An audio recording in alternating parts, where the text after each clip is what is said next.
Great. Okay, so I think we're about ready to start. My name's Derrick. I'm a postdoc at NextC, and I'm your chair for this session. So this session is Machine Learning and AI 2.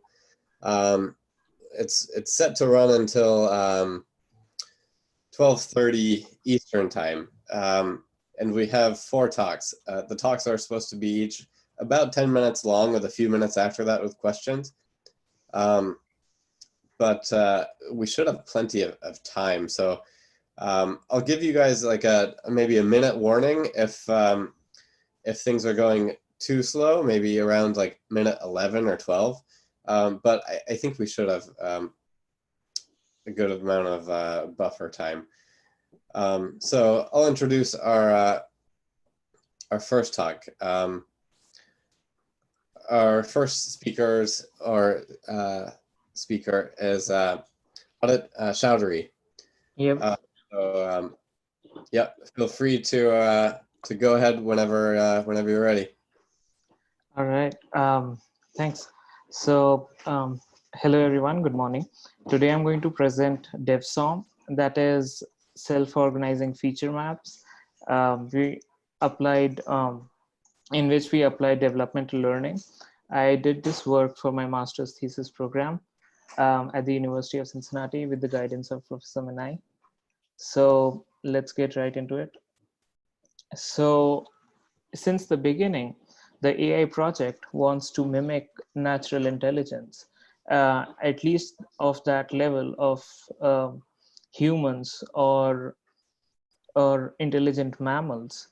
But the recent development in AI, the learning has proven to be a little bit brittle, and it requires a lot of training, and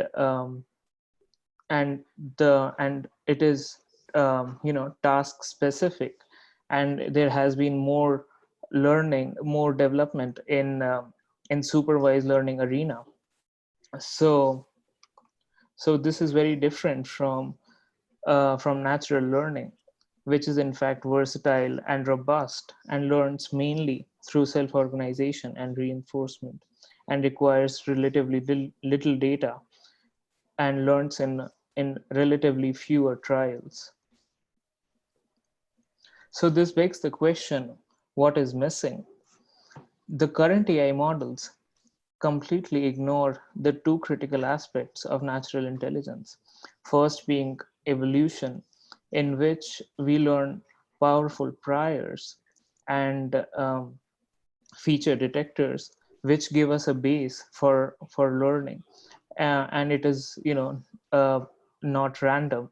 Whereas, and the second key aspect is development, such that all the learning does not take place in one shot, whereas complex tasks are broken down stage by stage, and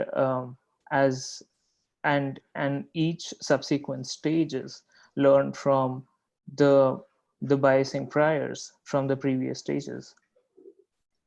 And this image that you see on the left depicts that of a child, and in which they have fewer control of their degree of freedom, and they have they learn simple tasks, whereas as the person grows,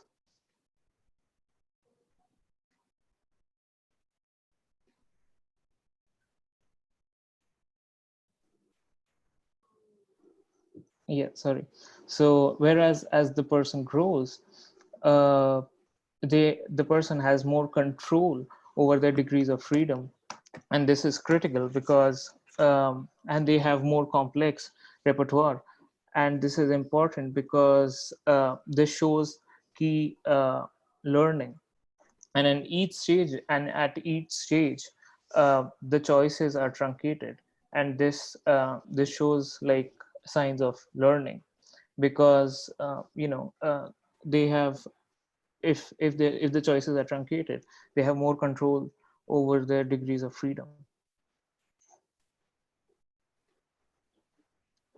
So the general framework for this method is, so the general framework for this learning is self-organizing feature maps provide simple and unsupervised model uh, and to study the developmental learning. And the self-organizing feature maps, sorry, so the self-organizing feature maps learn a low dimensional map of the input, and whereas they perform clustering from a high dimensional space to a low dimensional space.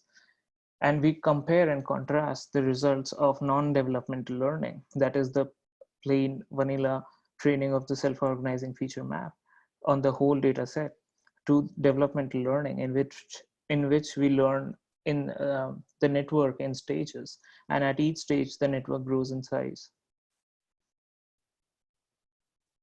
So this is the basic structure as we know from of the self-organizing feature map. It is a simple two-layer network in which the first layer is an unrolled input vector, whereas the second layer is a two-dimensional map, and it learns through competitive learning, such that at the end the most well-tuned um, neuron to the input vector would have the weight which is very similar, if not the same, of the input vector. Now, in our DevSum model, the first network, which is the smallest network, it learns cross distinction in the feature maps, such that it learns an approximate map. And when the network grows in stages, it inherits learning from neurons from the prior stages, but by adding fine variations, so that finer features in the input can be learned. And this result shows that better maps can be achieved through this with this method with lower computational cost. So this diagram depicts the weight inheritance, such that the neuron A expands further into 4 neurons, and similarly, so a 4x4 neuron network expands into a 16x16 network. Now, the training protocols, that is the direct, are the following. There is the direct protocol, in which we train a 24x24 network for 15 epochs, whereas in developmental protocol, we train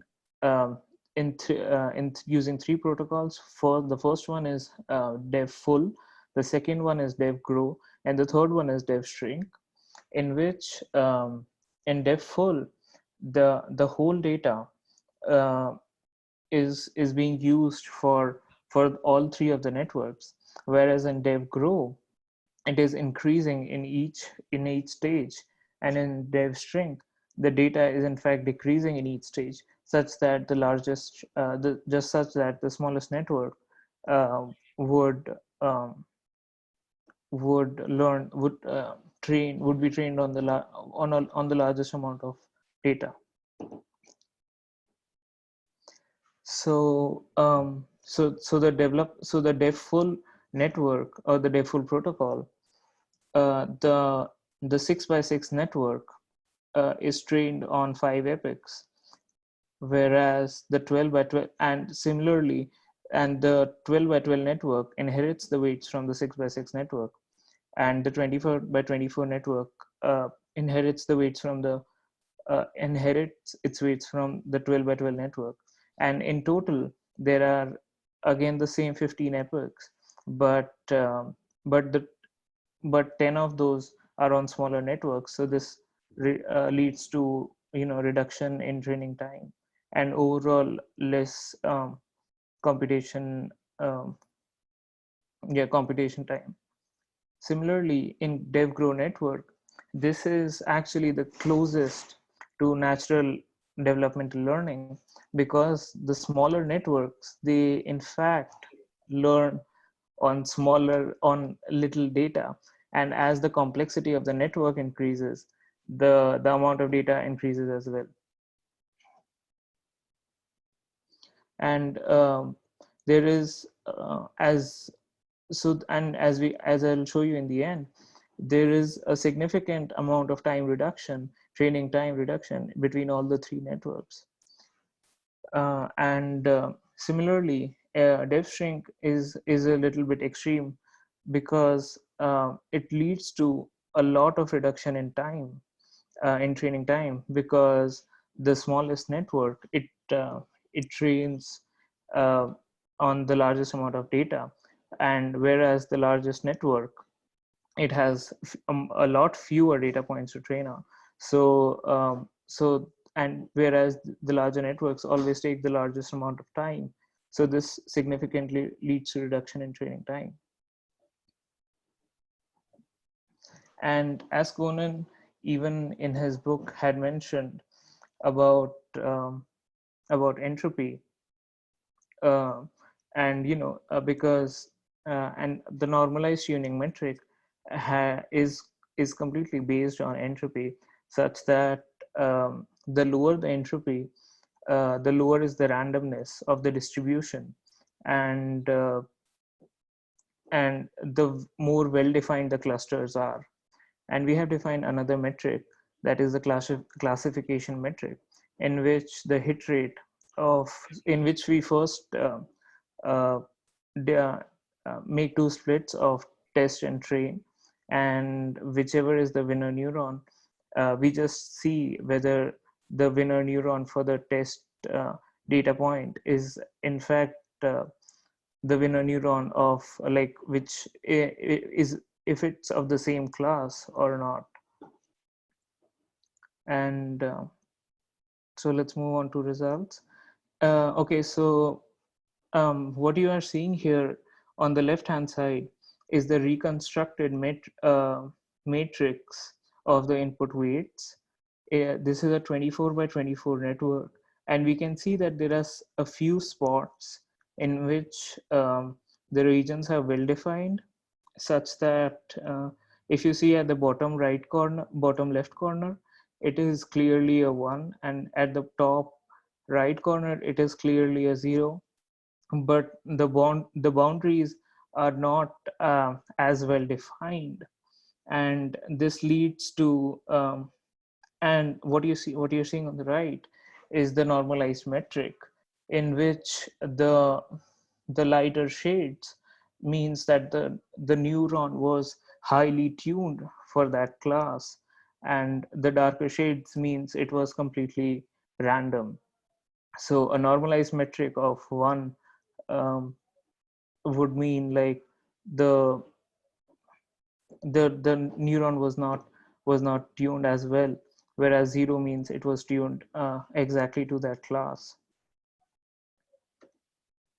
Now when we see, this is dev full data set, dev full protocol, so in which as we can see, the regions on the self-organizing feature map are relatively better defined, and the entropy heat map has disparate regions in which there are regions which are more finely tuned to that particular class. And so now this is the dev string protocol, in which this also learns like a few regions which are pretty well tuned to each other, but at the same time there are a couple of regions which are completely random.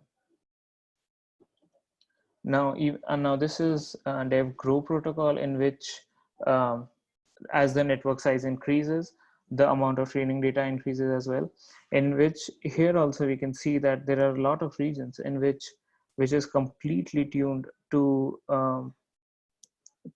a particular class.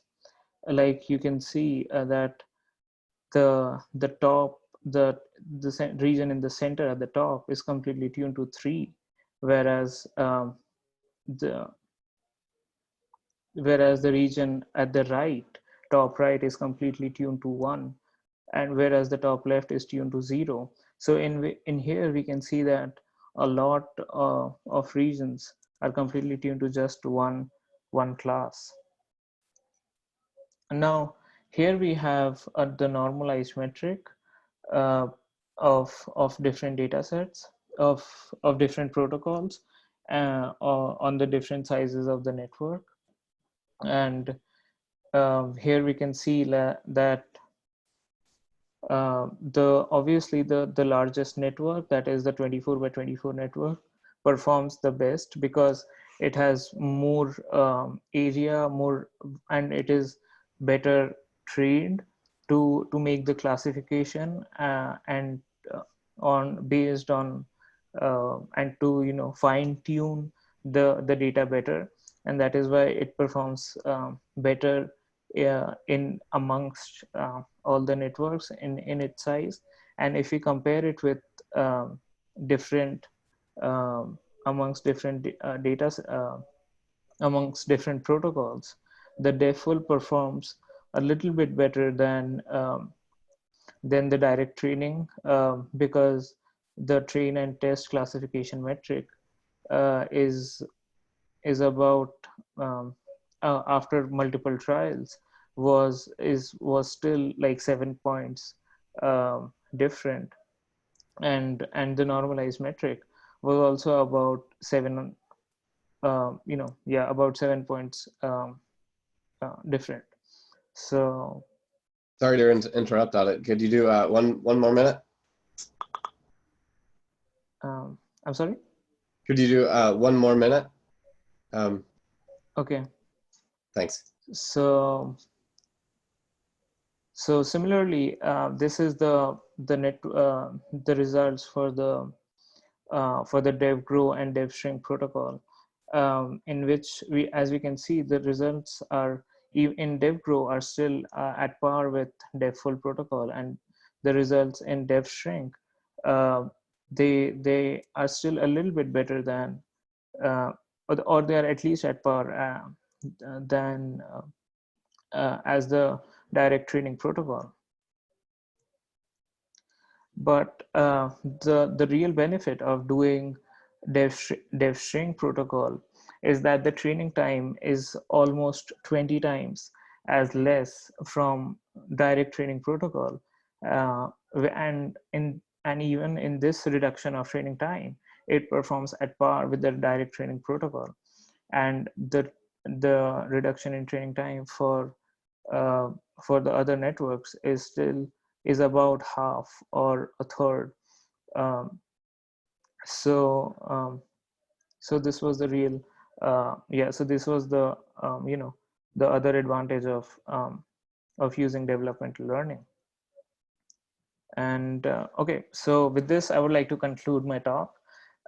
This paper presents a pilot study on developmental approach for unsupervised learning through self-organizing feature maps, and we showed that we could get results at par or superior with a little bit less lower computational load. Okay, thank you.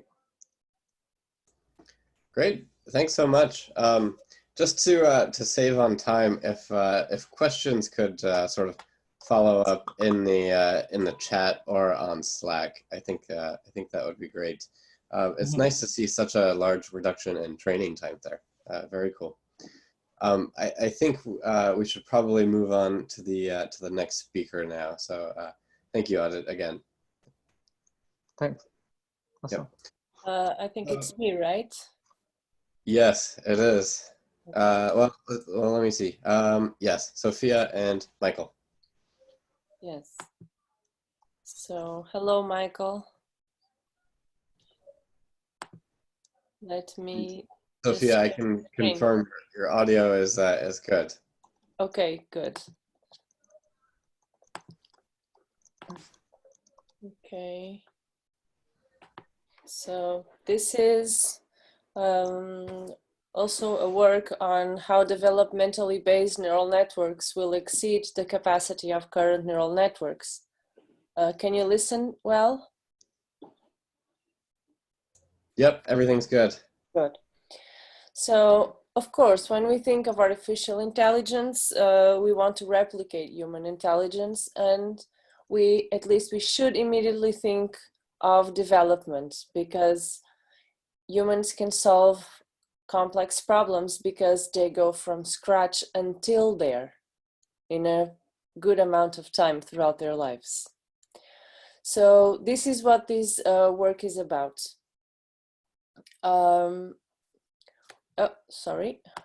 Okay, so if we think of this example of a kid riding a motorcycle, we immediately infer that this kid first was riding a bicycle.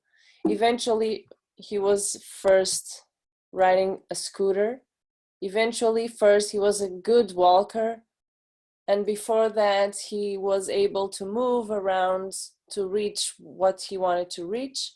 And even before that, when he couldn't move around, he learned to pay attention and to reach and to move towards the direction where the thing he wanted was. And before that was the birth time, right? It's very difficult, even impossible, if we imagine that we are teaching this baby immediately to ride a motorcycle. But when we look at artificial intelligence, and when we imagine a machine riding a motorcycle, the software, what it does is that it learns from scratch with a really huge bunch of data to ride these motorcycles. So something must be missing here. And the problem is that this machine will just know how to ride a motorcycle, and still it will fail if the environment changes suddenly, because all these steps have been skipped. So if we look at developmental theories, and we are looking at the model of hierarchical complexity here for reasons that we will explain ahead, at each of these developmental steps, humans acquire skills which allow them to produce some actions. And each following set of skills is based on the previous set of skills, and so on and so on. So this is how we should approach the problem of a machine riding a motorcycle. But this is just an example. Now, what we should focus on is how should we organize these skills so that it's just not just a random sequence of important skills for a particular task. Well, it's here that where we use the model of hierarchical complexity. There is a general theory, a general mathematical theory of development that has decomposed tasks in its elementary subtasks. And so because it addresses each subtask with a unidimensional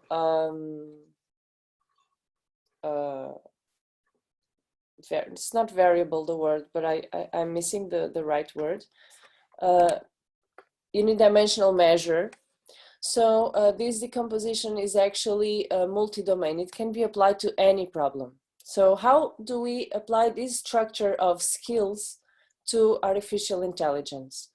We here have a simplified visualization of deep learning. That's a sequence of layers that connect to each other in particular ways that I didn't design here. But okay, it's just a sequence of sheets of calculation that decompose the inputs progressively until they reach an output. But this sequence of sheets of calculation, they are not ordered by any specific developmental law. So what we do is that we organize these calculations according to the developmental law of progressively combining information. And at each step, outputs are generated. So, okay, let's continue. So here we can fit in the model of hierarchical complexity, where in the first stack there are basic order or the lowest order skills and actions, and then on the following stack there are the next stage actions or skills, and so on until the problem gets globally solved. And the important thing here is that each stack is relatively independent from another stacks, because that's what happens in the developmental sequence. Each stage is independent from the next stage. It's something that differentiates learning from development. So whereas learning is continuous, development is discontinuous.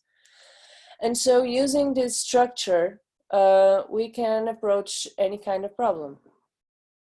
So this is where our demonstration comes in. We try to solve the balance beam task, where children are presented with a balance beam with weights on each side at different distances. And there are configurations that are simpler to solve, and some that are more complex to solve. And so developmental modelers have categorized configurations in stages of development. And the model of hierarchical complexity provides its own perspective on this task. So the first configuration the first set of configurations can be solved if the children just count how many weights there are on each side or how many distance pegs, because either weight or distance are the same. So just one dimension differs. The next configuration set of problems, they require the sum of weights and pegs of distance between each side, and then comparing both sides.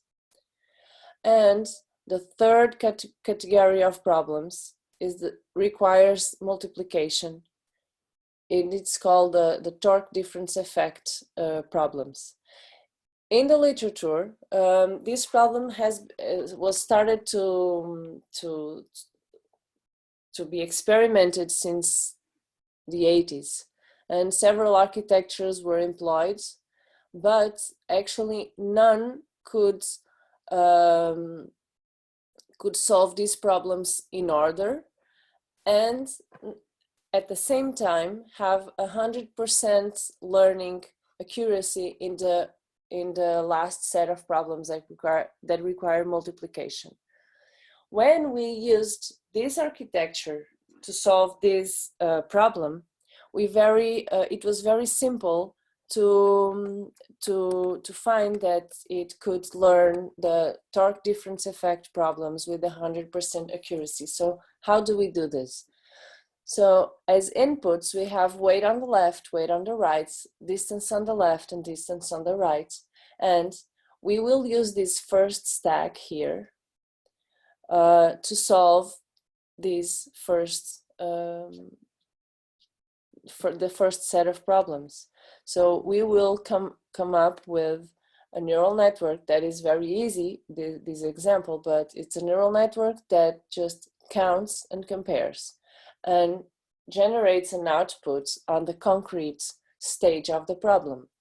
Then, if the problem gets more difficult, we will go up a stage and we will implement in the second stage the operation of sum, which is somewhat the same as counting, but more complex, because you are not just adding one, you add different quantities. But still the network is, as you imagine, very simple. But what matters here is that there is this second layer of outputs that solve the next stage problems. And if we use these inputs and the multiplication operation on the third step we are able to get formal outputs very easily in 100% accuracy. And moreover, we do not need to use all the previous, we just need to use the data of this category of problems to solve. We don't need to use all the data to come up with a model that ends up solving the simpler problems first, then the more complex, because that's what's going to happen, mainly because of the structure of these operations. So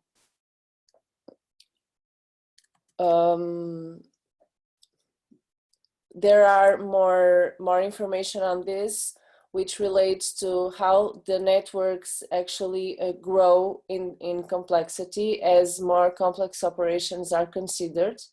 And there has been several experiments on different types of growth. So you might include layers, you might include nodes. It differs, and it's still under experimentation. But the idea is that you should segment operations in terms of their complexity. That would greatly facilitate higher accuracy in any outputs of each stage, and as well less training time. So with this architecture, you have more flexibility, because more problems can be solved. As you can see, you have several outputs being generated throughout the architecture. If you want, in any case, to include here another set of inputs, then the network will know where to assign, to where stack to assign these inputs, and it will not disrupt this knowledge that is here coded. And this relates, this is also important for the transference of knowledge, because it's the previous stack that it's the structure of previous stacks that will inform the structure of the next stack. So it doesn't need to learn everything from scratch, because many nodes are already set, about their weights are already set.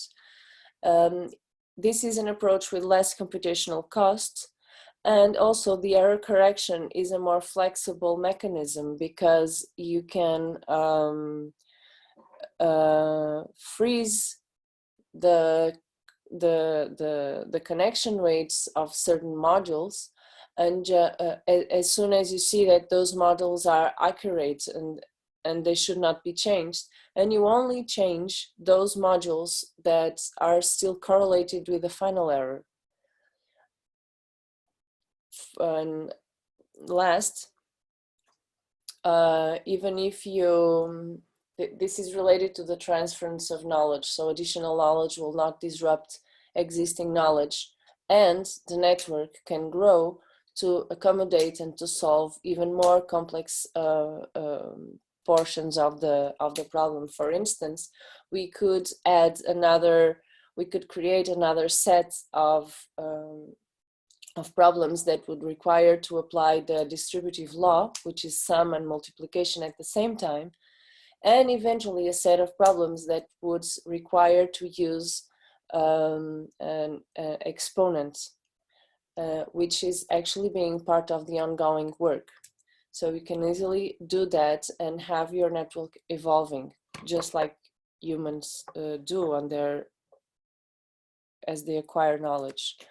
So this is the ongoing and future work. We have this work going on for these three sets of stages, different tasks for each set of stage. And we are going towards the goal of connecting all of them together afterwards. Of course, we have to think about very important issues, especially if we are applying this architecture to real world problems, which we are as well, to energy management. So we need to think about feedback recurrent mechanisms within the architecture. We need to think how we will allocate memory, how it is that this architecture will self-generate, the flexibility of learning and the transference of learning. Thank you very much. I hope I was clear. Thank you, Sofia. That was really great, and you'll be happy to know your audio was perfect the whole time. Okay, good. If anybody has any questions, feel free to put them in the chat. One question that I have for Sofia is, Sofia, let's say you've got this sort of architecture working perfectly. What would be the first problem that you would sort of apply it to? We are applying it to energy load demand forecasting and grid management. And we are also applying it to chess. Okay, very cool. And there's one more question in the chat from Greg. He says, how do you determine the depth of a module needed for a given problem? So the same way that you first, so you come here and you have this, you have the kid riding a motorcycle. Well, when we all face a new problem that we don't know how to solve yet, we just don't randomly try it out. We look at the problem and we decompose it into the elements that we know.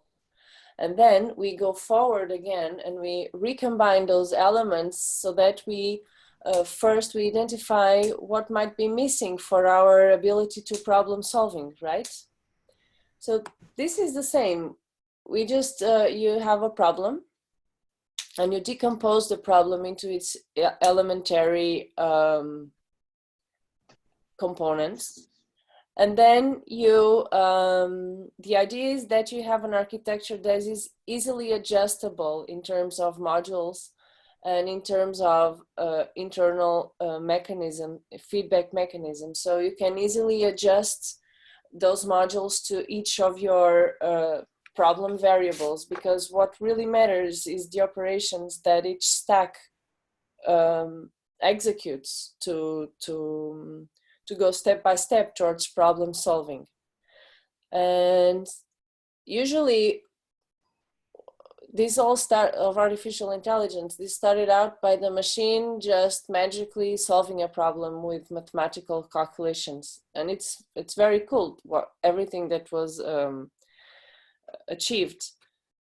But if we want to achieve those features that have not yet been achieved, even though we are working on this problem for so many years, well, we should look closer to how humans behave and develop. And we should put work on that and decompose the problems and decompose human behavior and then transfer it to the machine until we get the point that this is all such a systematic work done in so many years that we will know how to automatize that in a machine. We have to start somewhere. I have a comment. This has been applied already to about 50 problems, not the stacked neural nets, but the decomposition of the task actions. And we have not ever come up with a problem, a two-variable problem, that this method doesn't correctly address. Any problem. So any two-variable problem that requires any two separate actions. Yeah, but I think Michael's other point is that we have lots of models of how this is done. So you don't have to sort of reinvent the wheel. It's already been invented. I mean, we can do it with social problems. We can do it with physics problems, mathematical problems. You write us at Commons MLC Gmail. We'll send you the list. It's huge. And the hierarchical complexity which maps perfectly onto how many stacks there are. The R's prediction are over always 0.91 to 0.99. So it works. Great. Thank you, Michael. I think we're about out of time for this one. Thank you again, Sophia. Thank you. Let's see. Okay. Our next talk, let me see if I could find my thing. Yeah, Michael Lamport and Patrice Miller. Correct. We're both here. Great. Yes. You want to share the screen? Oh, did I share the screen? No. Nope. We see you guys at the moment, not your screen. Okay, well, sorry. I tried to avoid using Zoom all spring. So now it's coming home to roost. First, how do I get out of the full screen? So if you pull your mouse towards the top of the screen, there should be a little menu that shows up. Yeah. And then a little drop down says exit full screen. It just, I only see. Patty, you need Yeah.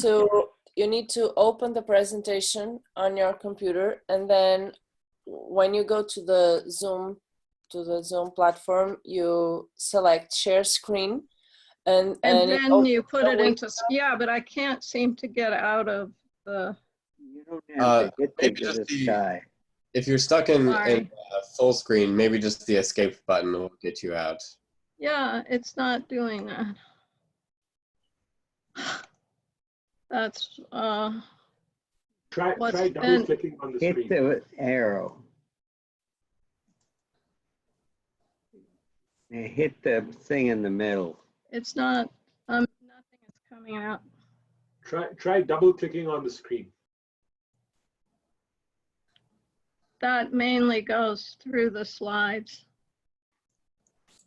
Let's see. Oh, you have your slideshow. Are you saying your slideshow isn't There, full? wait, now I think I can, so first I want to share the screen, then load the slides, Correct. and then put it into full screen. Sorry about that. Okay, we're on track now, it looks like. Yes. We're almost on track. Yes. Okay. So this is going to be another application of the model of hierarchical complexity, in which we're going to show that we can come up with a simple neural network that What we're going to do is we're going to do this with a different calculation than the regular neural net. We're going to show even a more simple form of computation and how those computations at different stages will generate a neural net. yes. So this is going to be based on the model of hierarchical complexity. You'll hear a little bit about it again.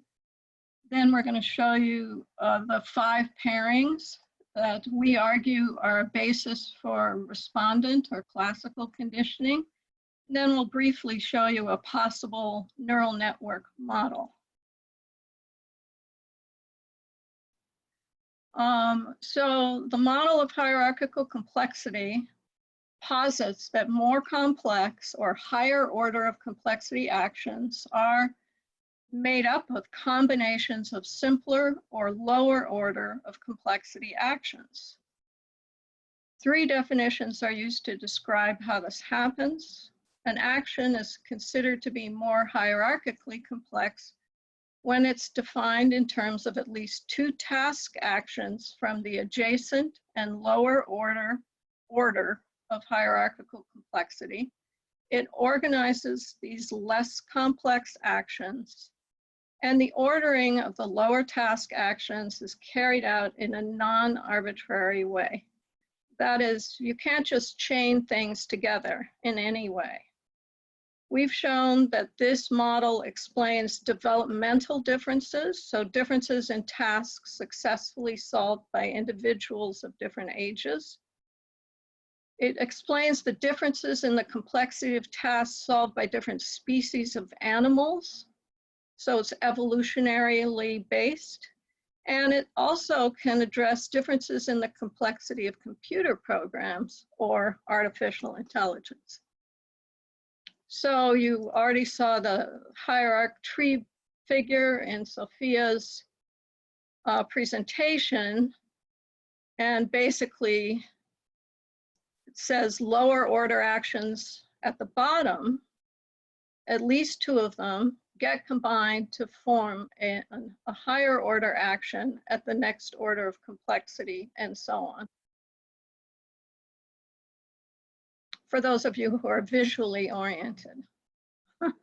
We've described actually 17 orders of complexity. I'm going to show you just the names of the first 12 in the next table, along with the approximate ages of humans who typically solve tasks at that order. I'm not going to show you the orders above that because our research suggests that only about 1.5% of humans successfully solve any tasks that are more complex than those shown in the table.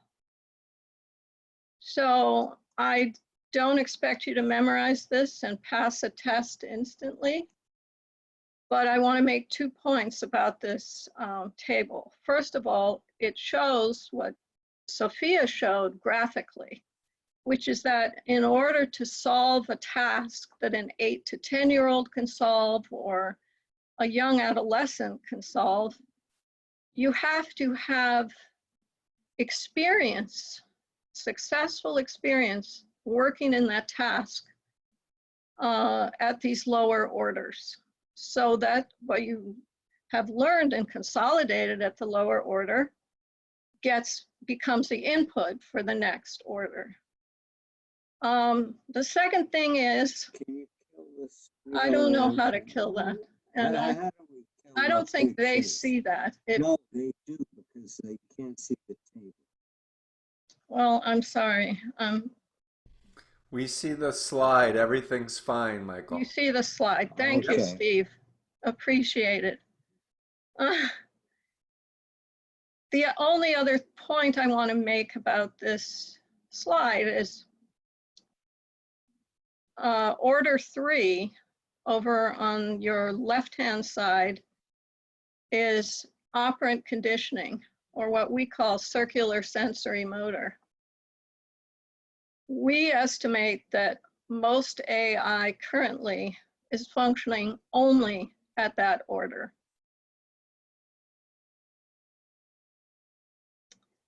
So in this paper, we're really going to focus only on the first 4 orders, 0, 1, 2, and 3. At the calculatory order, essentially, that's what a computer program is. It has no inherent intelligence. It might be a very sophisticated program, but that intelligence is in the programmer. So anything that exactly follows a program set of instruction with no modification whatsoever would be classified as calculatory. Automatic is order 1. At order 1, organisms engage in a single hardwired action at a time. So that might include something like a tropism, for example, moving toward light, habituation, which is a decrease in response over time to the same stimulus, and unconditioned reflexes, such as flinching if something is coming at you at a high speed. At sensory or motor, order 2, this is respondent conditioning, which pairs 2 events.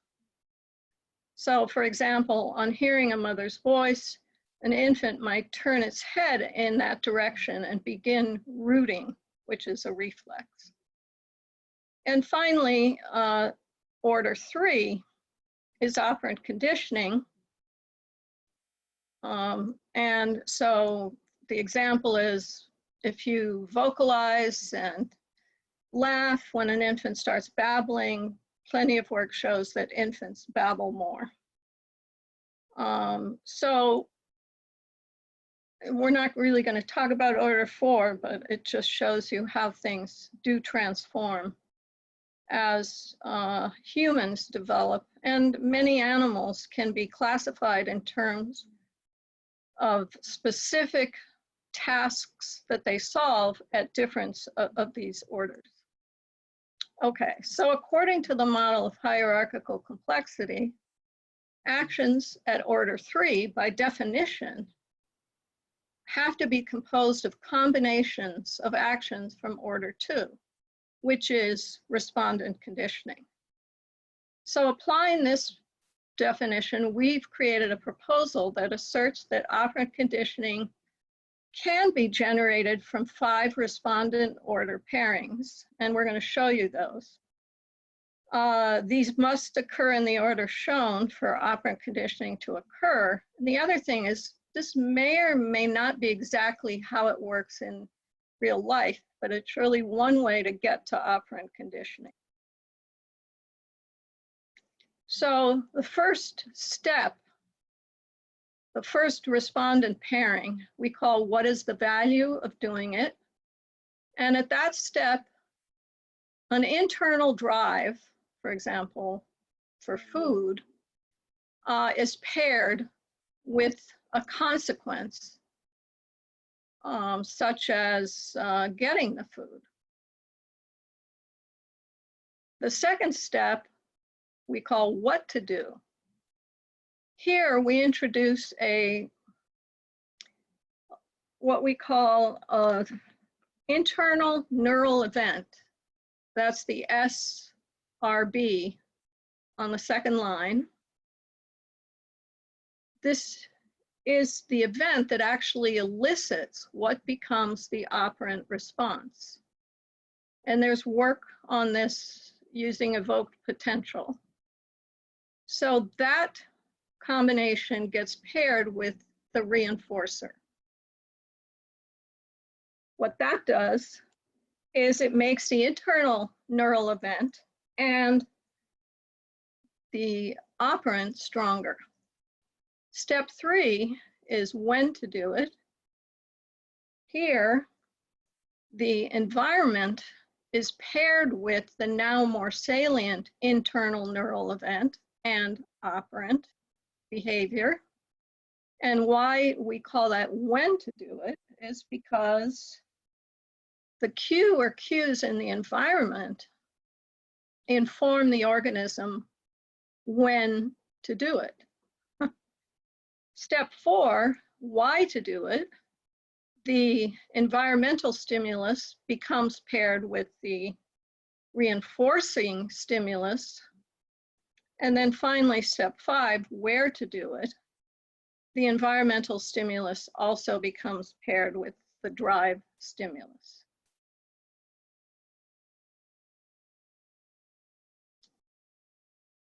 One way to translate this into what we're calling an adaptive neural network is simply to set up a very simple network with 5 pairs of nodes. So each step, this would be the first step. I don't have the names memorized. The second step, the third, fourth, fifth, and this is the outcome. Each step follows an all or none method. If both events occur, then there's a correct pairing and the value is 1. If one or the other events doesn't occur, the value is 0. The relative value of the conditioning is simply equal to the total number of successful instances divided by the sum of all the instances. This yields weights reflecting the strength of response and amount of stimulus control. And we would argue that operant conditioning does not happen unless all the steps are executed. The simplicity of the pairing, resulting in outcome values of either 0 or 1, decreases processing speed drastically since it uses a minimum amount of memory. Because of the simplicity of the network, it may be possible to develop hardware based on these principles in addition to software. Multiplying zeros and ones obviously can be done in machine language as opposed to having to program in a higher level language. So please feel free to send an email to me. There shouldn't be a space between Salem and State.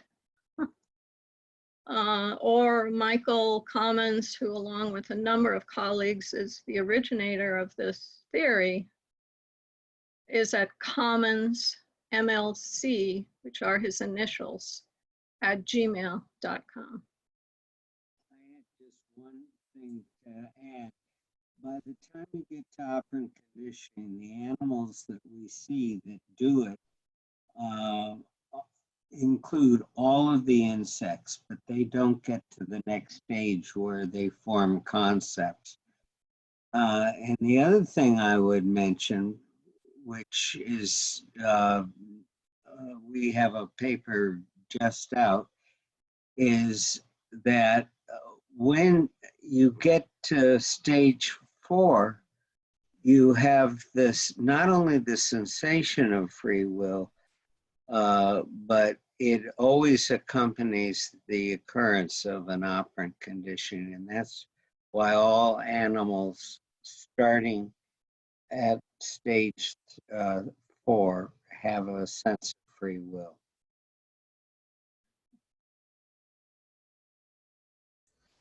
Great, thank you both. Any questions? Feel free to unmute and ask away. I'll take the first question. Or Stephen, did you have a? Well, someone asked Dr. Commons and Miller this question before, but I wondered if they have a different answer now, and that is like what would keep an android from like deciding humans don't matter anymore, hypothetically? If operant conditioning shows that as you go up in the stage sequence, animals become less violent, less punishing, and more cooperative. And we see this in history. We see that people who, cultures that depend on punishment, threats of punishment, in the long run get displaced by highly cooperative. We're having trouble hearing you, Michael. I said they have cultures that engage in warfare, threats of punishment, have shorter lives, and the leaders are not able to pass the culture on. You can see this in Hitler, Stalin, and Mao, and you can see it in Cambodia. They lose their power and they lose it forever, whereas cooperative cultures generate memes, information, science, poetry that lasts as long as we have records. Very cool. I have a question that's sort of a follow-up to that.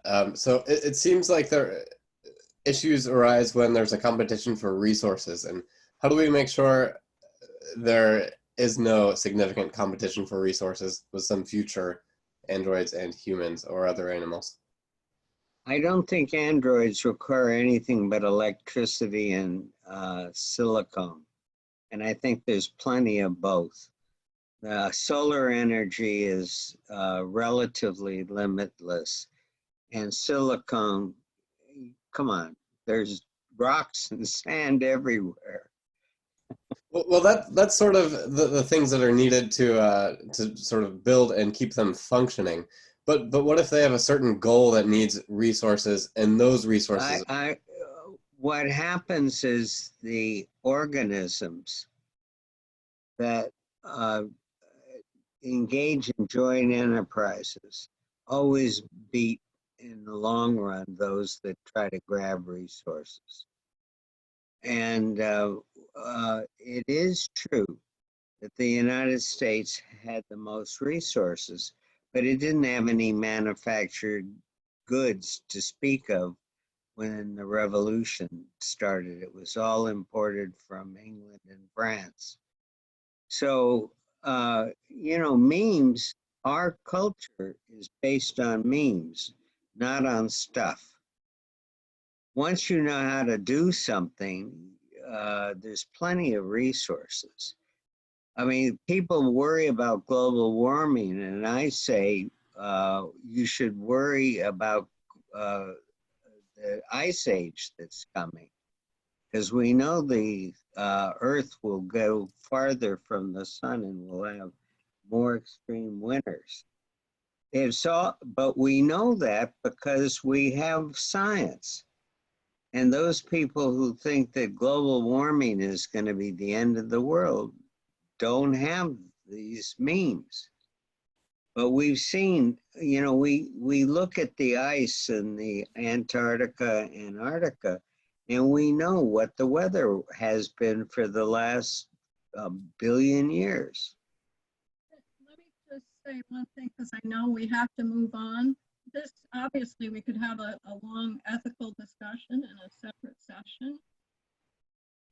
And I would like to say, Stephen, we're going to answer we're going to bolster Michael's argument in what we talk about as far as the development of complexity and in mimetic structures, which actually bind sentience together.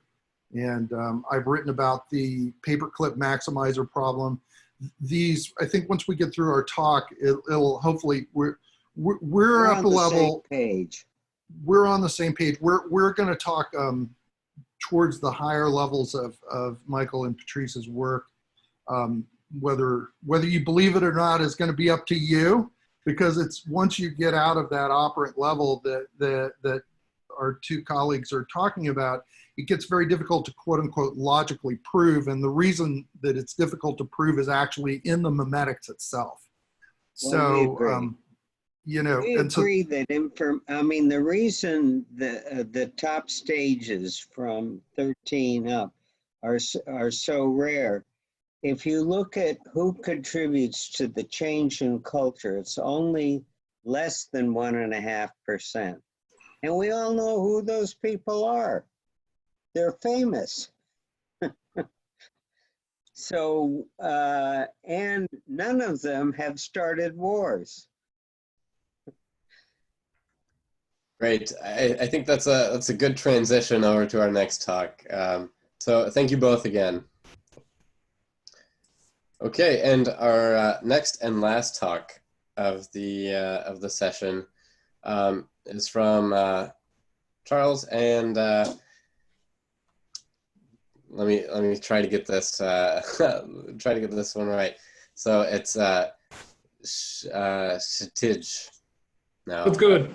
That was my best attempt. Sorry. Great. Yeah, feel free to go ahead when you're ready. So everyone, I'm Kshitij Jerath from University of Massachusetts Lowell. Me and Chuck will be presenting together on the canonical knowledge structures that should technically be informing the design of AI.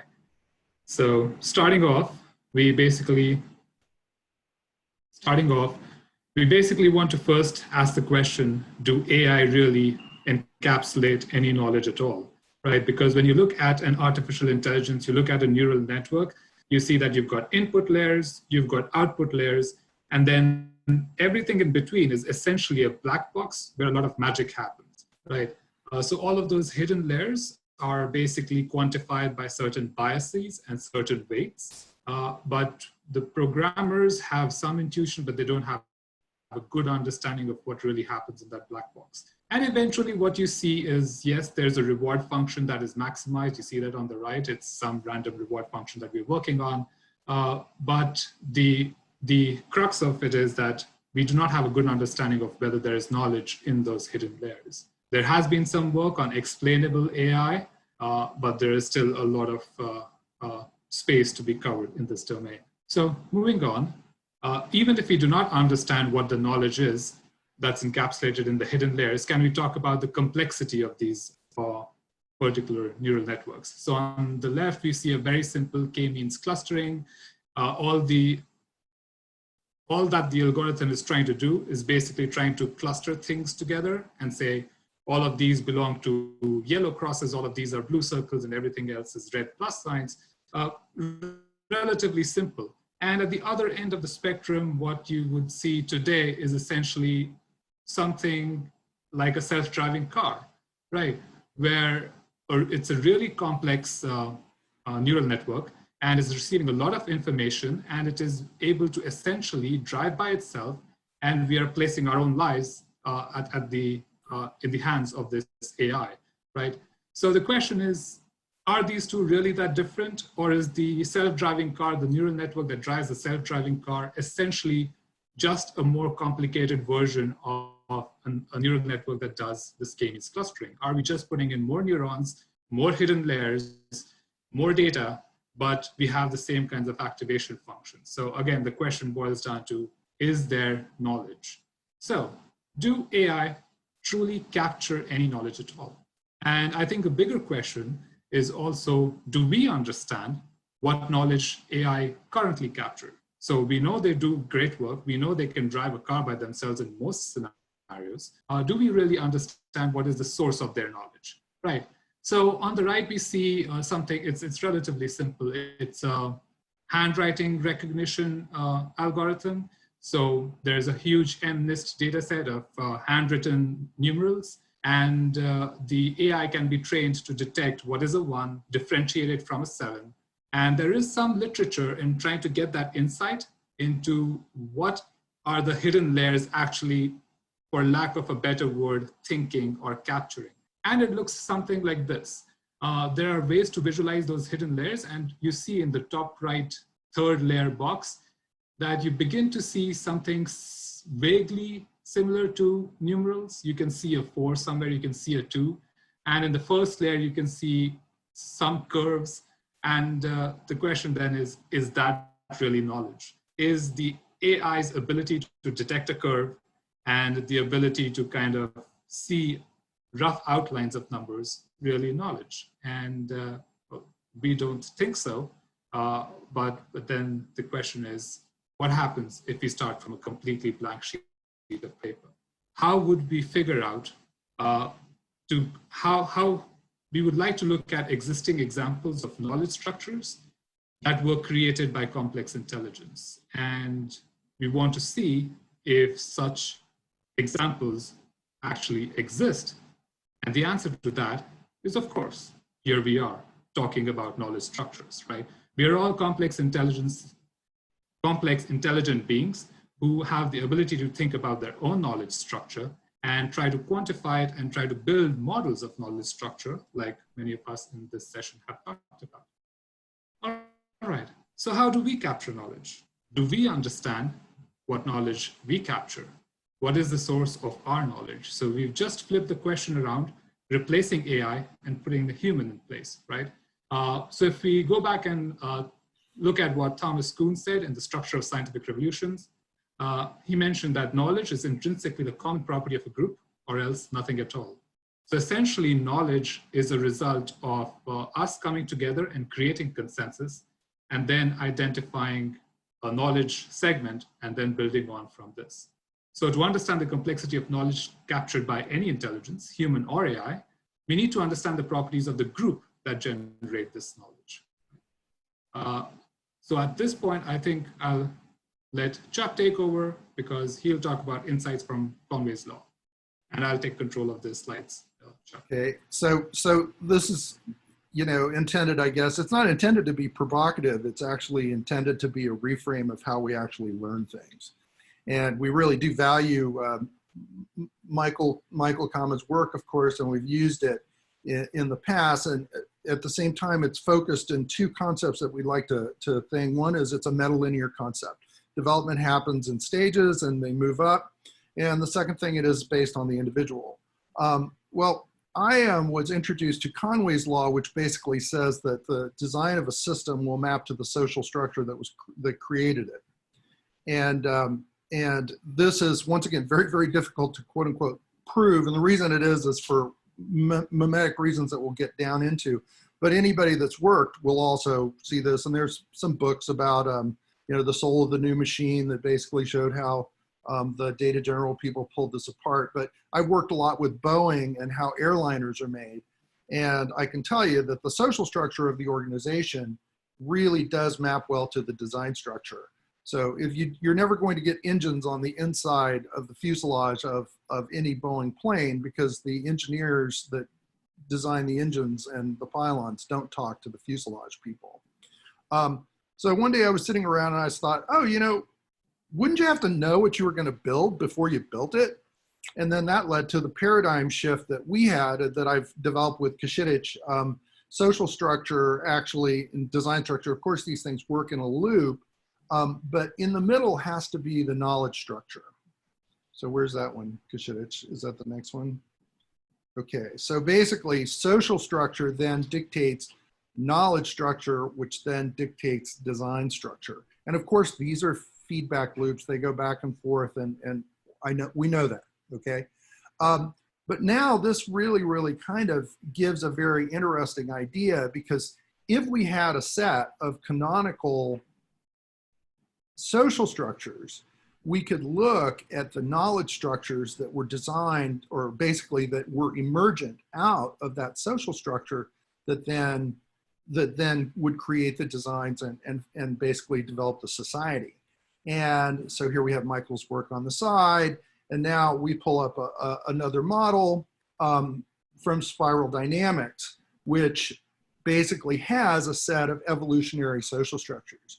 And then the insight that I had was that synergy in social structures is directly connected to the empathetic development of the individuals. Because if you don't have, basically, empathy focus works on a stack that starts basically in the brainstem and goes up. And this is a simplistic model of how the brain works. We're aware of this, but we're trying to get at that big nut, right? So empathy is basically how people connect, and the level of connection that you have will dictate, number one, if you actually, we don't have time in this talk, but when you display the social structure, it'll actually tell you about the aggregate information products that actually come out of this. It will also tell you the level of synergy that people inside a society can then create. So the spiral levels are survival, tribal, authoritarian, legalistic, performance-based, communitarian, then reflective process, which is above that. The interesting thing now is how the empathy structure works will then dictate the information coherence and how a society creates shared knowing inside of it. So if you're down in the authoritarian system, then basically the person at the top says whatever will do, and that will be associated with a concomitant set of values, which then dictate on how information is allowed to flow. Do you tell your boss that they're wrong? So now we get at a very, very interesting thing, which is, and this is an assertion that we make, that as we relate, so we think, because relationships are the primary things that humans do. And we also assert that one of the primary, not the only driver, but one of the primary drivers of sentience in general is interagent communication and coordination. So I think we can go to the next one. So yeah, as we move up, our duplex connections move up too as well. And now we come to a big insight here, so current AI is authority driven. It comes out of authority driven social structures that are basically the person is the top dog, and often egocentric or arbitrary or legalistic at best. And so the social structures that the people are functioning in then transfer into how they create the knowledge structure for the AI. So I think we can go to the next slide. Now, So how does this help us? Okay, and we have a very big question here, which we believe values also transfer over, because basically as they are in the social structure, they move through information coherence into the knowledge structure and the instantiation of the AI. I have my, this chart right here in the corner, the empathy pyramid originally comes from, or the beginning of it, the genesis came from Franz de Waal's work, which is, it moves up from mirroring behaviors, emotional empathy, rational empathy, conscious empathy, global empathy, and they all basically dictate some level of coordination between agents. They also, very interestingly, tie to development of temporal and spatial scales inside the brain. So mirroring obviously is instantaneous. Conscious empathy, you know, you can have conscious empathy for somebody across the world. And as you practice that, so you will also develop as a human. Empathy, the key element here, which is very, very not well displayed in the literature, because basically academics have this empathy blind spot. And I'm not the only person that's noticed that. Matthew Lieberman, who is at UCLA in charge of their cognitive neuroscience lab, has written a book called Social, which kind of gets at that, but then the book itself has some of the same problems that we talk about. So let's go to the next slide. What we have now, though, is that if we believe in that as we relate, so we think thing, then there are knowledge structures that are canonical, that are, of course are nested, and of course they follow Michael's work in MHC. But now we have some very, very interesting things. And at the point we have to say we postulate this, because in order to actually get into this, we need more people. But I can tell you I've observed this with students. So now at the survival level, the knowledge structure is knowledge fragments, short time, small spatial scale. Where's the water cooler? Tribal, we have indeterminate short time stories based on deep, long time narratives. Authority driven stuff, knowledge fragments, which are not necessarily coherent or related. You're just supposed to do what the boss says. Then legalistic, absolutistic, most academics, we kind of function in a legalistic hierarchy. And so since we practice rules, we tend to generate algorithmic solutions. Up from there, once you're into the business community, you see fixed heuristics, where now you have agency that matters. You get to customize whatever the solution is for a given customer. And so it depends on your read, your empathetic read of the customer.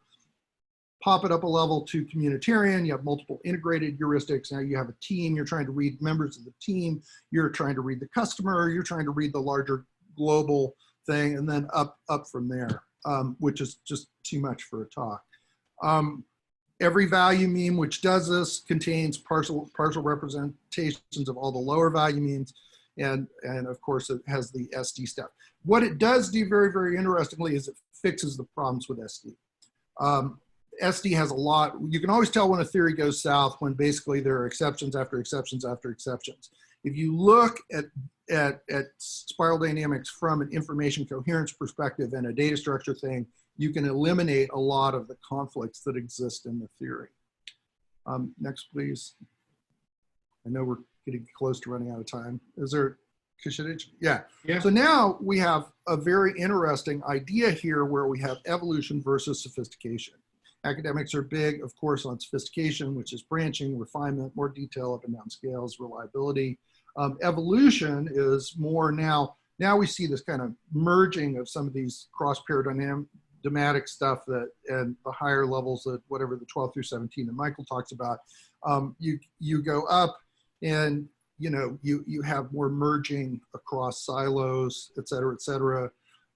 You also have validity, because the more observers that you actually have on the ground who are then relating their experience inside the system, you ground what you do. Academics are very fond of postulating theories that have lots of exceptions. Theories, a larger theory, gravity has very, very few exceptions, is what I like to say. If you want to get to guiding principles, you have to have a system that there is that validity, and validity actually comes from observers who are integrating their viewpoint inside the context of the knowledge that's being generated for the system. There's one more, right, Kshitij? Yeah, but I just wanted to add an additional point. So how do we change AI? Sofia talked about how we could kind of break up the neural network into individual structures. I think that's one of the ways that we can kind of build on this. The AI need to be talking to each other in order to kind of build empathy and move yeah, if we're going to get to more complex intelligence, we're going to have, and shouldn't necessarily be surprising, we're going to have more interagent communication, and then we're going to have to let the AIs do their thing. I maintain that sentience is sentience is sentience. It's really a function of information transfer bandwidth, energetics of the system, their core properties, which is why I can tell you honestly that I love my dog and my dog loves me. We get there, we get now, of course it's limited because my dog has limited, limited bandwidth. There he is right there.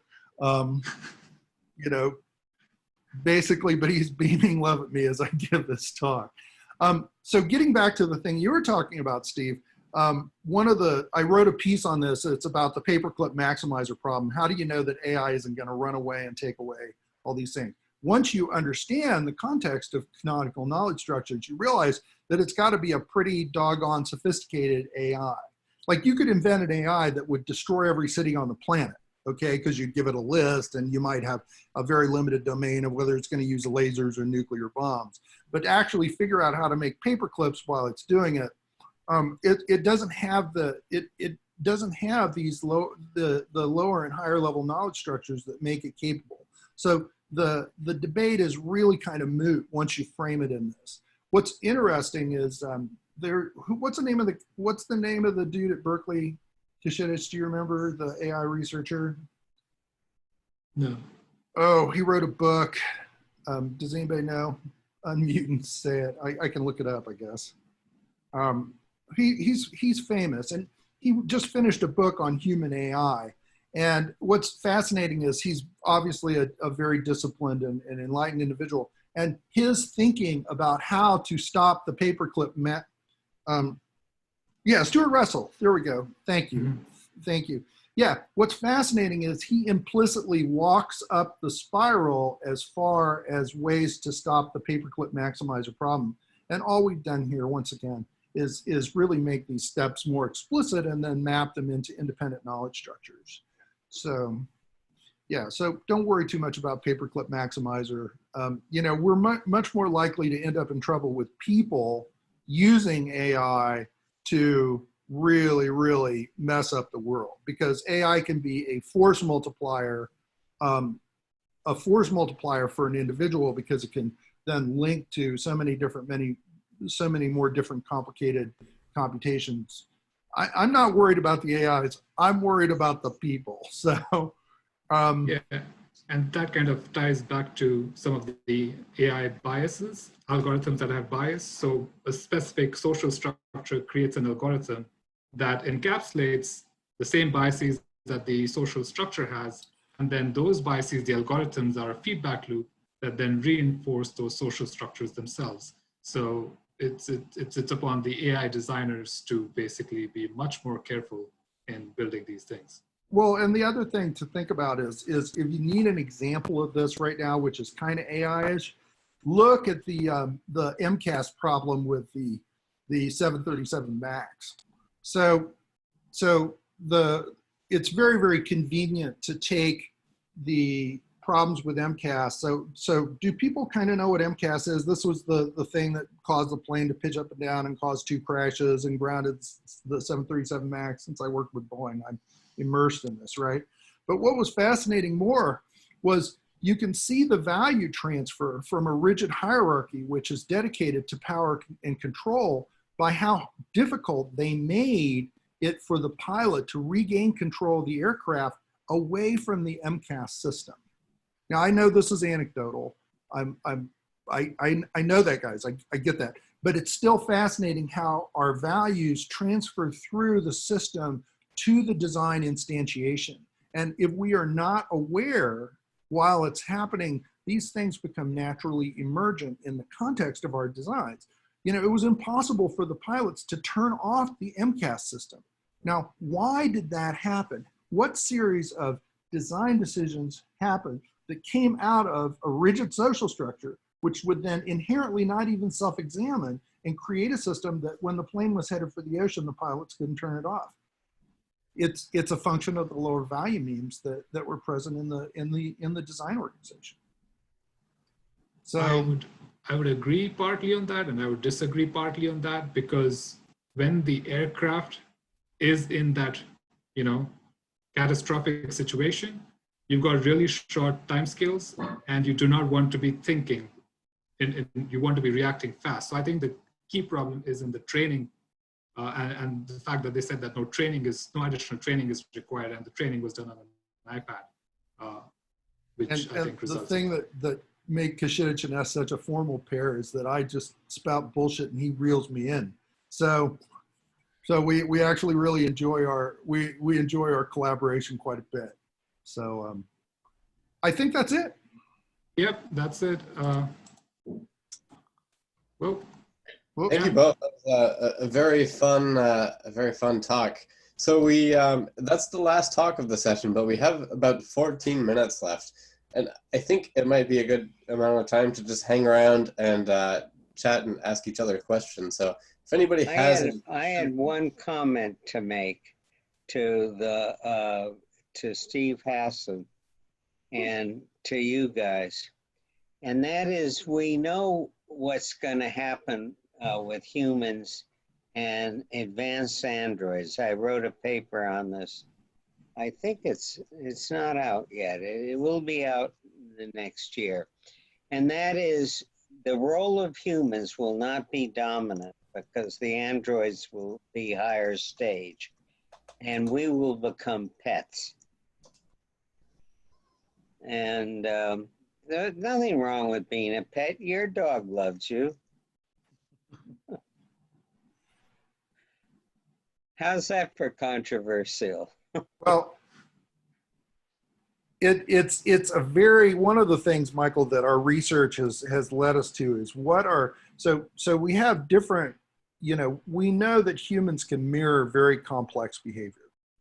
But what does it take to, internalize, integralize it, and create a certain class of people who will actually generate whatever you want to call it, complexity leadership. Well, I can just tell you, you have to read my stage 16 and 17 paper. I'll send it to you. Sure. And at some point, humans are limited and androids aren't. An android can build somebody who does all the things you mentioned and more. And we basically are stuck with the stacks that the smartest people inherit. And I don't disagree with that. I think that there are some problematic things because humans are not completely open-ended at the top. But I do also think that once you accept that social networks generate, higher aggregate value meme intelligence, then it becomes a very, very interesting question. I'm just saying, I'll send you, any of you can read these papers and make your own calls, and we'll have a nice discussion. I have to say, this is the first serious discussion I've had on these issues. I generally I have students, but I generally do all of it myself. Well, yeah, good. I don't communicate it myself because I'm dyslexic and people have to, rewrite my papers, but I basically come up with all the ideas in isolation. I'm a true asocial mathematician.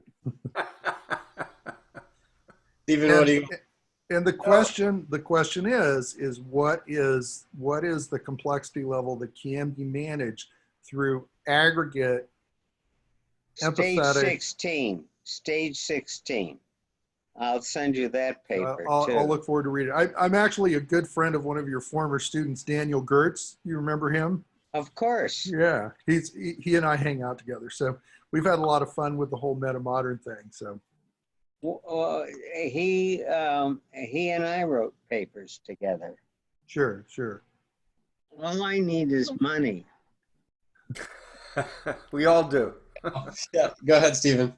So Can you posit, speculate, hypothesize about taking geniuses and making avatars that incorporate how they make sense of reality and put them to work on problems and issues? Okay, well, so here you go, Steve. So let me just jump in here real quick and then I'll let Michael have it.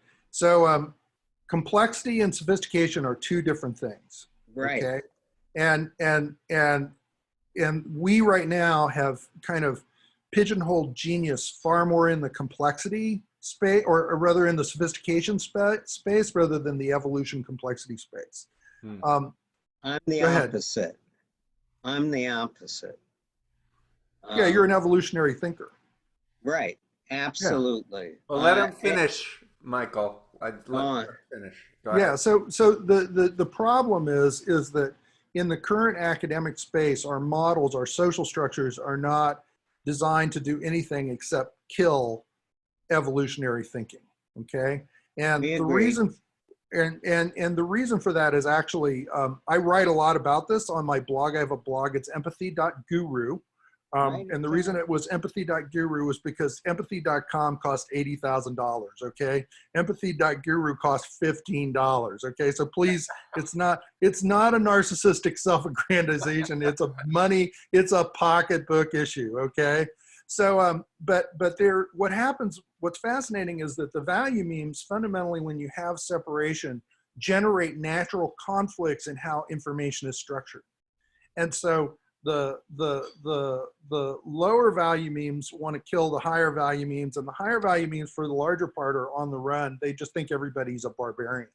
So these conflicts are actually predictable, and I have a couple of, if you write me, I'd be happy to send you some of the links on these things. And Michael, I think is in agreement with this. You know, it's very difficult to get, like, I wrote my blog because I was writing information aggregation papers and they were just coming back with no comments. So I decided if I didn't write all this stuff down and I got hit by a bus, then Kshitij and I would not, you know, there'd be no future. So I just dumped a lot of the stuff on the blog, and you can look at, and Kshitij and my relationship is great because, like I say, you know, he's very, very up on the AI stuff. And he also then reflects on what I write and tells me when I'm wrong, which is very valuable. I had one more thing to say to Steve that you guys mentioned. You have to remember that the kinds of societies that will survive are the ones that respect individuals the most and will not make judgments about whether their ideas are acceptable or not. I edited 25 books and I never rejected a paper. And I never reject papers because how arrogant would I be to know what the future is going to find out? And so I also was one of the founders of the free speech movement at Berkeley. And even by that time, it was clear that John Stuart Mill and Adam Smith were right. Marketplaces where individuals can participate without unfettered is what causes the development of society and of individuals. So if China is developing AI and America remains a democracy and developes AI, we should outcompete them. Absolutely. In the long term, and we I will. expect but we are very authoritarian. Yeah, we are devolving our empathy, and that's a huge problem. Well, that's locally. Black Lives Matter is the opposite. But if you have to bet between India and China, you're going to bet on India because they respect individual differences. China really is extremely authoritarian. I go to China often, and they don't even allow whole fields. There are no behavioral sciences. And you can't say that about India. Yeah, it's basically empathy in the mind allows complexity in the thoughts, because you are Right, able absolutely. then, it We're creates, in total agreement. right. And what's fascinating is that it actually creates in the mass or the system diagram the ability to have multi-solution thinking. When you're in an authority-driven society, basically you are limited in the knowledge structures that you can use, and they're dichotomous in nature. So, You have to remember what brought Hitler down was he had to make all the decisions. And the same thing was true of communism in every country. And Cambodia is in a shambles still after Pol Pot. So, well, and Steve, there's a whole thing about evolutionary empathy and then devolutionary empathy too. And so, you know, as we move up in complexity, we have, you know, a diversification. We have a diversification of relational creation. We're used to thinking like that, but what we don't really think about so much is what happens in devolution. And devolution, like right now with Donald Trump, is a process of relational destruction. And nothing shows that better than his cabinet. He can't. yeah, he but can't hold you a have to cabinet. remember, he only has 100 days. I believe you, and I hope you're right. Of I course. hope you're right too. Yeah. I'm very rarely wrong. I'm not trying to be narcissistic, but I am extremely smart and I'm patient. I think things through. But Trump's going to go to jail if he's not in power, and so He will Trump, go to so jail. they're going to do But everything. It's the Nazi high command problem is what I call Yes. it. Yeah. Yeah, Michael, but you did have you, to remember, I worked in a prison, and the most likely outcome if he's in a prison is he'll get murdered by a I would like to, convict. I don't disagree. I'd like to draw attention to my colleague's comment. You want to just say that out loud, Kshitij? Oh, so no, I was just replying to some of the questions that were being asked in the chat. Okay, and they but talked about, let's go on. Enough of me. Go on, please. yeah, so they were talking about Neuralink that Elon Musk is funding, so you can directly stream music into your brain, which may offer the possibility of communicating outside of, you know, verbal, non-verbal cues. And sure, I was saying that would accelerate the process. But if you're trying to build AI with similar characteristics that are similarly evolved, all the discussions that we're having over here need to inform the creation of these neural networks. It can't just be, let's throw 10 more hidden layers and 100 more neurons into the mix and magic will happen.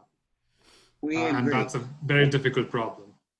Would somebody do me a favor and share all the emails of the people in this discussion? Just send it to Commons MLC@gmail. So you're asking everyone here to email you, or Yeah. can you do that? Because as was pointed out, we don't get enough critics. I actually don't have everybody's email addresses to. I know, that's why I'm asking. I just posted Michael. Yeah, put Patty's email back up, and everyone can email Patty, and then that'll share. Posted Michael's in the chat. I think yes, what's yeah. interesting is that this discussion is the only discussion I've had in my life that made any sense. All of the papers. And I hope we all get influenced by each other. And not by consensus, but by thinking these things through. Great. So can I ask one more quick question? So Michael and Patty knows my work about the influence continuum and the bite model, and I was wondering if Chuck and Kshitij, because I mispronounced your name. Fair enough. If that model makes sense with your. So many of the models make sense. They're just incomplete. So the thing is, I pulled your Wikipedia page up, Steve, just to see who you were. And and correct me please, but you work in the cult arena, right? And so that means you're working with basically collapsed egocentric authoritarianism, Right. and then they're functioning on mirroring behavior only of whoever. And of course, the way they do that is they have to deprogram. They have to fragment the minds of. I haven't read your work, but I'm telling you from what our perspective is. They have to fragment the minds of the people, and they do this through trauma. And there's a whole thing I write about trauma and how trauma works inside the context of knowledge structures and value means. So I would argue that your work is inclusive and correct as far as what we've done. We've just generated this larger framework that describes it. Because it is a very, very interesting thing, the role of relational disruptors inside social networks and what that does to knowledge creation. And it's through the process of selective fragmentation that they manage to maintain control and also deground the individuals. That's the whole goal, is to deground. And what they do in the process of degrounding, it's like a circuit that then ends up with a floating ground. You see organizational and system drift.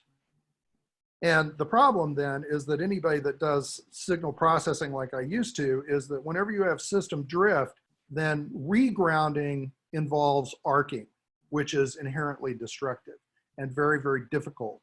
So I would argue your work is correct from the little I know, and it is explainable inside the context of lowering the empathy development of the people inside the cult to basically a fragmented. I would like to propose we do a Zoom together with Michael and Patty.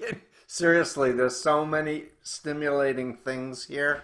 I'm happy to send you my books or my... Sure. Send me a book, because I actually read books. I'm one of these crazy academics that if you send me a book, I'll fucking read the thing. So yeah. Well, and I address that actually in several blog posts. On how that works. And then you put that in the context of the knowledge structures, you can immediately see what's happening. And Trump is a collapsed authoritarian. He's a collapsed egocentric, which is a function of psychopathy. Book. Yeah. That's his book. Yeah. Malignant Narcissism. Narcissism. Cult of Trump. Yeah, I write about malignant narcissists. Yeah, I'm excited to know you both. And seriously, we should find a time and do some more brainstorming. Sure, yeah. Yeah, let's do it. I just sent an email to all of you guys, and you're all CC'd. All of the emails that went in the chat. Oh, David, I think I missed. There were a couple that came in later. I'll add those new ones. Thank you, Derrick. Thank you, everybody. This is fascinating. And the other thing that's really interesting is that, so once you understand that, you have to reflect on your own perspective, because if you have a theory of knowledge creation, it has to apply to you to the level, there's two things that are in play. One is Gödel's incompleteness theorem. You can never, you cannot be a meta level system of yourself. Okay.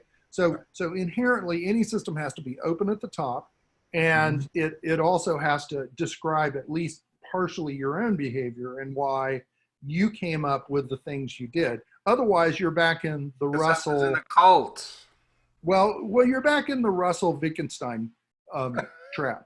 I don't know what that is, but okay. Well, those were the people that said I wasn't in a cult, then I was in a cult, then I got out, and I was like, "What the hell happened to me?"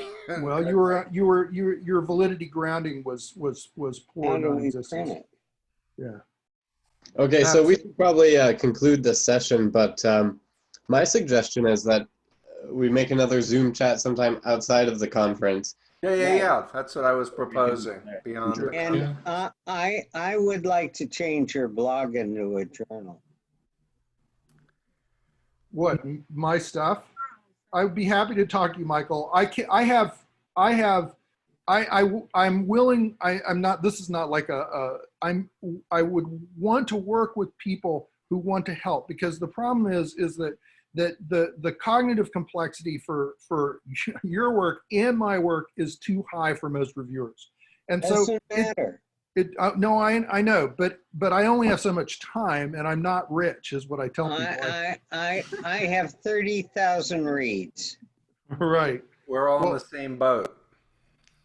Limited time, limited money. I don't but care. Lots of smarts. I know how to delegate. So Okay, I'm cutting you guys off. Thank you, Derrick. Thanks, Derrick. Thank you so much. Yeah, see you guys. Bye-bye. Hey, Kshitij, let's talk on Yeah. the phone, okay? Yeah, let's do that. Thanks, See- everybody. Bye-bye. Bye. Thanks.